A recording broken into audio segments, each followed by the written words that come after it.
became important to me. And I saw meaning in it, prophetically.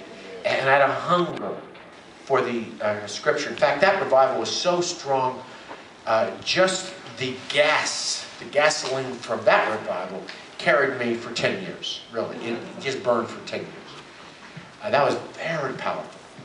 And I began to want to express this newfound sense of joy and relationship with God and an understanding of the Jewishness within a musical context. And I began to write Messianic songs. But there was nobody to look to say, well, I want to do it the way he does it or she does it. There wasn't anybody else around. It was something completely new. And so what I did was I took the old, I shouldn't say the old, I took the folk rock sound of the day that I enjoyed, the pop sound of the day, and combined it with the ancient Jewish feels and some of the Jewish keys, minor keys, and so forth. And put them together, scrambled them up, and out came a new sound, Messianic music. And Lamb started in 1972. We actually started playing together in the summer of 72. And by the end of 72, we had gone into the studio and recorded our first album for about $2,000. Rick, my partner in the group, called in some of his buddies. He was a studio guitarist. He played with James Brown.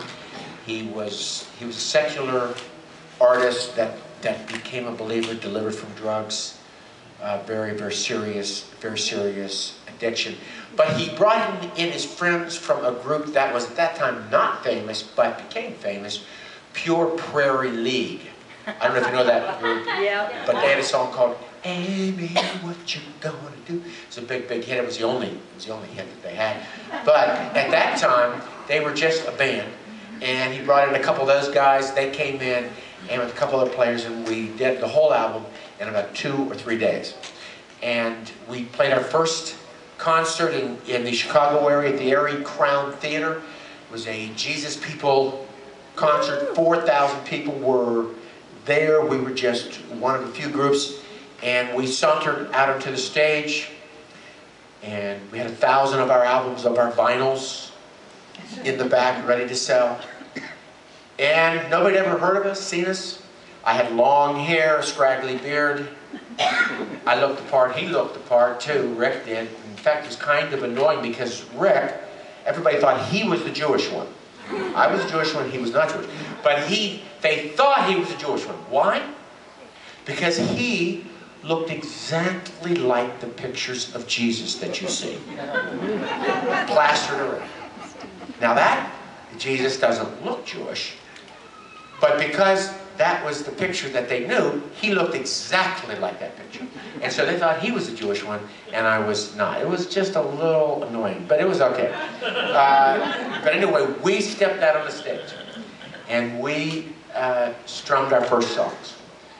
And we were singing a little bit of Hebrew, English. They didn't know what this was. I mean, they thought we were singing in tongues half the time. They didn't know. It was just Hebrew, but they didn't know. But it was cool.